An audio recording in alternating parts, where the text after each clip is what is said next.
Do të zhvillohen 5 nga 6 ndeshjet e javës së 16 të kampionatit të kategorisë së parë në futboll të shtunën e 13 dhjetorit. Skuadra e Burrelit do të luajë këtë ndeshje në shtëpi ku do të presë ekipin e Kastriotit të Krujës.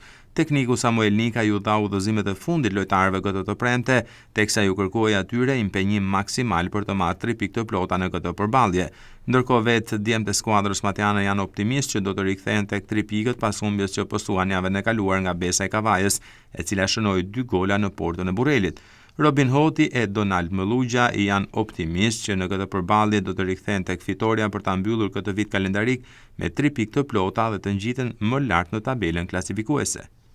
Ndeshja me Kastriotin është një ndeshje e vështirë dhe duhet marrim 3 pikëshin me patjetër. Është një ndeshje që na vjen mbas një humbje me Besën dhe duhet ndeshja në shtëpi tonë kemi detyrë. Gjendja e ekipit momentalisht është pak jo e mirë me të drejtën pas një humbje që morëm Kavaj.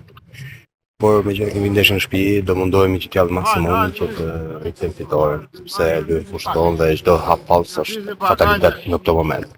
Burreli aktualisht është i pozicionuar në vendin e 7 me 19 pikë të grumbulluara në 15 javë kampionat, ndërsa Krutanët pozicionohen në vendin e 6 me 20 pikë. Ndeshjet që do të luhen të shtunën në orën 13:30 janë Laçi Skënderbeu, Pogradeci Kukësi, Iliria Luftëtari, Burreli Kastrioti dhe Apolonia Korabi.